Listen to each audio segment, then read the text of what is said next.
we saw in a previous episode, it's difficult recounting church history in a straight narrative timeline. The expansion of the faith into different regions means many storylines. And so it's necessary to do a certain amount of backtracking as we follow the spread of the gospel from region to region. We've already followed Christianity's expansion into the Far East. We've gone from the 4th century through the 6th. Then we did a quick jaunt all the way up to the 17th century. In the next episode, we're back in Italy talking about the 3rd century. And this episode is a case in point. We take a look at two interesting and important individuals in the history, not just of the faith, but of the world. It's a couple of men that we've already looked at, Bishop Ambrose of Milan and the Emperor Theodosius I. Now, the reason that we're considering these two is because their relationship was instrumental in setting the tie between church and state that becomes one of the defining forces of Europe in the Middle Ages. Some of this is a repeat of earlier material. Hang with me because we need to consider the background of the players here. Ambrose was born into the powerful Roman family of Aurelius about 340 in the German city of Trier, which served at the time as the capital of the Roman province of Gaul. Both of his parents were Christians. Ambrose's father held the important position of Praetorian prefect. His mother was a woman of great intellect and virtue. His father died while Ambrose was still young, and as was typical for wealthy Romans of that time, he followed his father into the political arena. He was educated in Rome, where he studied law, literature, and as we'd expect from someone going into politics, rhetoric. In 372, he was made the governor of the region of Liguria, its capital being Milan, the second capital of Italy after Rome. In fact, in the later 4th century, Milan was the imperial capital. The Western emperors deemed Rome as both in need of major repairs and, at the time, too far removed from where all the action was. For decades, the emperors in Rome were too distant from the constant campaigns against the Germanic tribes. They wanted to be closer to the action, and so imperial headquarters were shifted to Milan. Not long after he became governor, the famous controversy between the Arians and the Catholics heated up. In 374, the Arian Bishop of Milan, Maxentius, died. Now, of course, the Arians expected that an Arian would be named to replace him. But the Catholics saw this as an opportunity to install one of their own. The ensuing controversy threatened to destroy the peace of the city, and so Governor Ambrose attended the church meeting that was called to appoint a new bishop. He assumed that his presence as the chief civil magistrate would forestall rioting. Now, imagine that. Christians had a reputation for getting unruly when they didn't get their way. Those Christians in Milan, running amok in the streets, overturning chariots, and looting street vendors selling fish tacos. Shameful. Anyway, Ambrose attended the election, hoping that his presence would remind the crowd that rioting would be forcefully suppressed.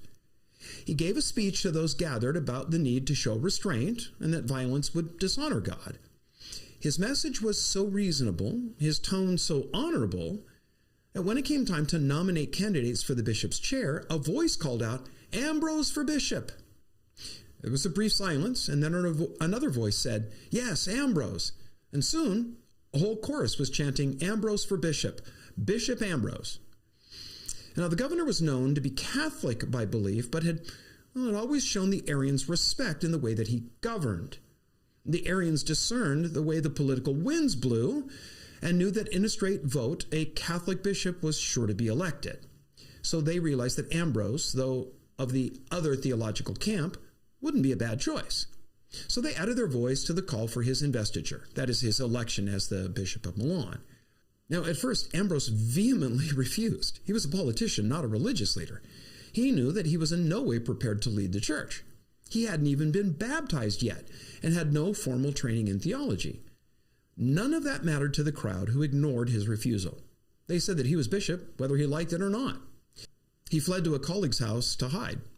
His host received a letter from the Emperor Gratian saying that it was entirely proper for the civil government to appoint qualified individuals to church leadership, since the church served as an important role in providing social stability. If there were people serving in the political realm who'd be more effective in this religious realm, then by all means let them transfer to the church. Ambrose's friends showed him the letter and tried to reason with him, but Ambrose wouldn't budge. And so the friend went to church officials and told them where Ambrose was hiding. When they showed up at the door, intent on seeing him take the bishop's seat, he relented. Within a week, he was baptized, ordained, and consecrated as the new Bishop of Milan. He immediately adopted the ascetic lifestyle shared by monks. He appointed relief for the poor, donated all of his land, and committed the care of his family to his brother. Once Ambrose became bishop, the religious toleration that had marked his posture as a political figure went right out the window. A bishop must defend the faith against error, and so Ambrose took the Arians to task. He wrote several works against them and limited their access to church life in Milan, which at the time was arguably the most influential church in the West, since Milan was now one of the important seats of imperial power. In response to Ambrose's moves to suppress them, the Arians appealed to high-level leaders in both the civil and religious spheres at both sides of the empire. The Western Emperor Gratian was Catholic, while his younger successor and vice-emperor Valentinian II was an Arian. Ambrose tried but was unsuccessful in swaying Valentinian to the Nicene Catholic position. The Arian leaders felt that there were enough of them in positions of influence that if they held a council, they might be able to win the day for Arianism, and they asked the emperor for permission to hold one. Of course, they hid their real motive from Gratian, who thought that a council during his reign was a great idea and consented to it. But Ambrose knew the real reason for the council and urged Gratians to stack the meeting with Western pro-Nicene Catholic bishops. In the council held the next year in 381 at Aquileia, Ambrose was elected to preside, and leading Arian bishops dropped out. They were then deposed by the council. This wasn't the end of the Arian troubles, however. Valentinian's mother, the dynamic Justina, knew that the Arians were well represented among the military's generals and persuaded them to rally behind her son. They demanded two churches to hold Arian services in, a basilica in Milan's city center and the other in a suburb. Now, saying no to a near emperor and his mother is usually not so good for one's health, and most students of history would assume that this would be the end, not only of Ambrose's career, but maybe his life. That's not the way the story ends. When Ambrose denied the Arian demands, he was summoned to appear before a hastily convened court to answer for himself. His defense of the Nicene position and the necessity as bishop to defend the faith was so eloquent, the judges sat amazed. They realized that there was nothing they could do to censure him without setting themselves in opposition to the truth and risking another riot. They released him and affirmed his right to forbid the use of the churches by the Arians.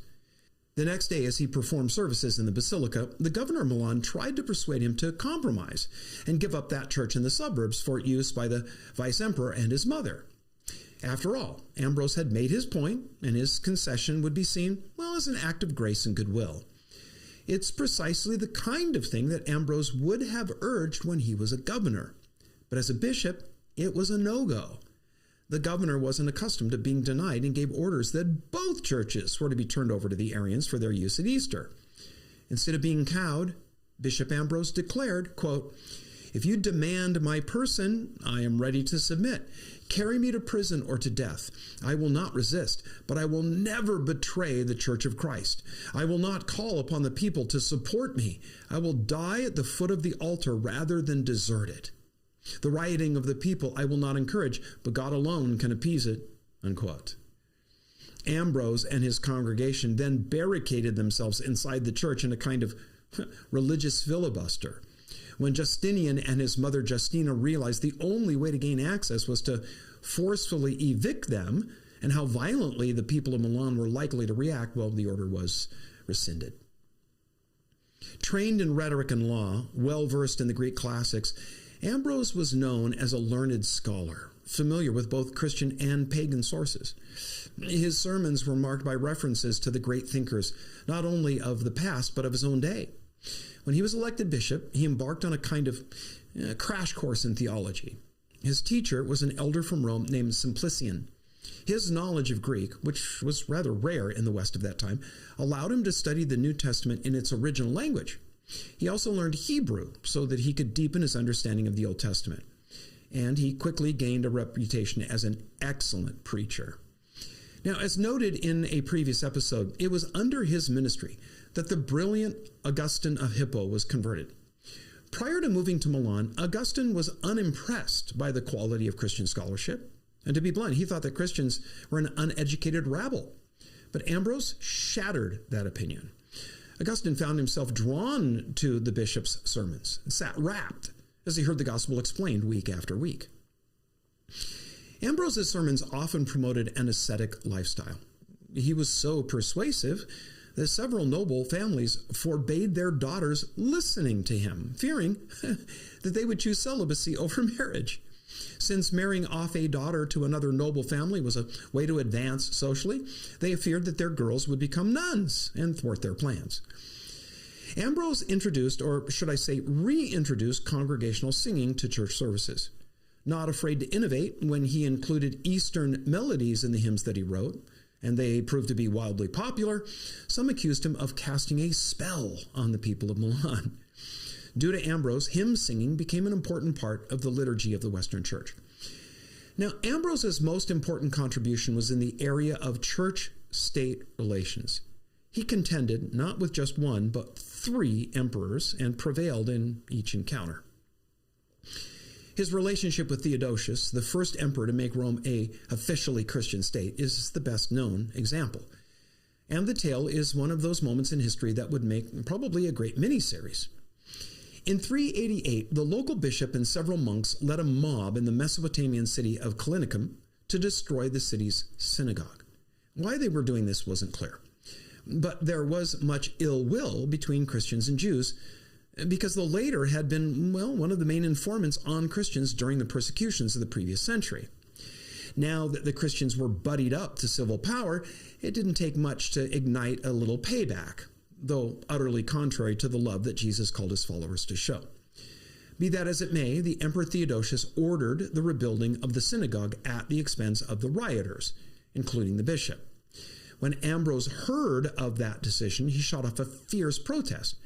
He deemed the glory of God was at stake and couldn't remain silent. And so he wrote, quote, "Shall a bishop be compelled to re-erect a synagogue?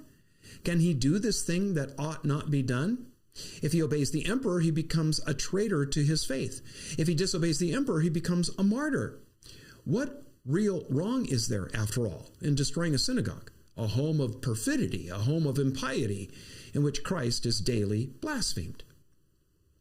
Now, Ambrose went on to say that he was no less guilty than the Bishop of Callinicum, since he made no secret of his wish that all synagogues be destroyed, and that no such places of blasphemy be allowed to exist. In a surprise move, Theodosius revoked his earlier decision. The Christians didn't have to rebuild the synagogue that they destroyed. Well, you might imagine what message that sent. It was now open season on Jews and their meeting places. All of this makes Ambrose seem a rabid anti-Semite. It's confusing, then, to read of his high regard for their moral purity and devotion to learning. So ends round 1 in the wrestling match between the Bishop of Milan and the Emperor Theodosius. Before we look at round 2, let's take a closer look at Theodosius. Blonde and elegant, Theodosius began his imperial career the usual way for empires of this era. He was born in northwest Spain to a father who was a talented military commander. Theodosius learned his military lessons by campaigning with his father's staff in Britain. After being crowned emperor in the east in 379, he battled the ever-troubling Germanic tribes in the north. The incessant war did little but wear out both sides, and so Theodosius offered the tribes an option. In exchange for land and supplies, the Germans would provide soldiers for the legions. These Germans would serve under a Roman banner and Roman generals. It was a novel idea for the time, an arrangement that later emperors increasingly depended on. To fund this expanded army, Theodosius raised taxes to a new high. His enforcement of collection of these new taxes was carried out harshly. Any official neglecting to collect was flogged. Now, during a serious illness early in his reign, Theodosius was baptized. In 380, he proclaimed himself a Nicene Christian and called a council at Constantinople to put an end to the Arian heresy. Having won that victory, Theodosius tried to get his choice for the Patriarch of Constantinople approved by the bishops and demanded that he appoint someone from their list. They prevailed. It was the first of several instances where Theodosius yielded to church leaders. And this brings us to round 2 between Theodosius and Ambrose.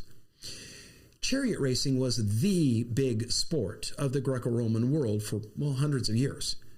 If you merge modern-day baseball, basketball, football, and soccer into a single sport, you get the idea of just how huge chariot racing was. Many of the larger cities had 4 to 6 teams designated by a color.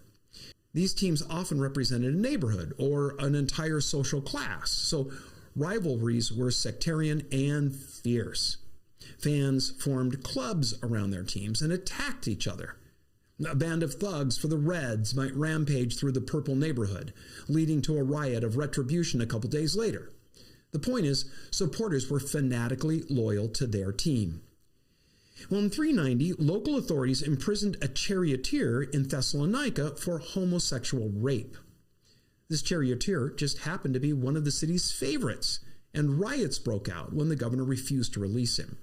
The governor and several of his staff were killed. The charioteer was busted out of jail by his fans. Now, Thessalonica was no out-of-the-way little village. It was a major city, and the riot couldn't go without being answered. The emperor needed to do something, but the something that he did was all wrong. He announced another chariot race, and when the crowd arrived, the gates to the arena were locked, and they were massacred by imperial troops. In a 3-hour horror show, 7,000 were executed.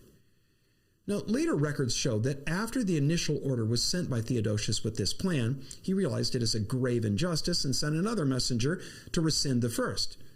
It got there too late. Many across the empire were stunned at the news of the massacre. Bishop Ambrose was horrified. He shot off another angry letter to Theodosius demanding his repentance.